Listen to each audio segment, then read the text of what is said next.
ഇന്ന് no diet day, അതായത് ഒട്ടും നിയന്ത്രണമില്ലാത്ത ഒരു നിയന്ത്രിത ഭക്ഷണ സംസ്കാരത്തിൻ്റെ ചങ്ങലക്കെട്ടുകൾക്കിടയിൽ നിന്ന് ആധുനിക മനുഷ്യനെ മോചിപ്പിച്ചെടുക്കുന്നതിന് വേണ്ടിയുള്ള ഒരു ദിവസം.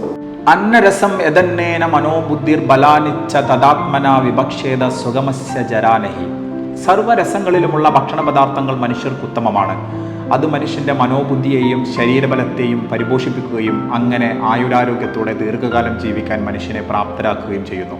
ഭക്ഷണ സങ്കല്പത്തെക്കുറിച്ച് വാഗ്ഭടാചാര്യൻ തൻ്റെ അഷ്ടാംഗ ഹൃദയത്തിൽ കുറിച്ചിട്ടതാണിത്. രുചിയുള്ള ഇഷ്ടവിഭവത്തിൻ്റെ കലോറി എണ്ണിക്കണക്കാക്കി അത് സ്വയം നിഷേധിക്കുന്നതിന് പകരം ആഗ്രഹമുള്ള ആരോഗ്യകരമായ ഭക്ഷണം ആവശ്യത്തിന് കഴിച്ച് സ്വന്തം ശരീരത്തെയും മനസ്സിനെയും പരിപോഷിപ്പിക്കുക. നാം നമ്മുടെ സ്വന്തം ശരീരത്തിൻ്റെ ഘടനയെയും അതിൻ്റെ പോസിറ്റിവിറ്റിയെയും സ്വയം അംഗീകരിക്കുകയും ഒട്ടും യാഥാർത്ഥ്യബോധമില്ലാത്ത ശരീര സൗന്ദര്യ സങ്കല്പങ്ങളെ തള്ളിപ്പറയുകയും വേണം.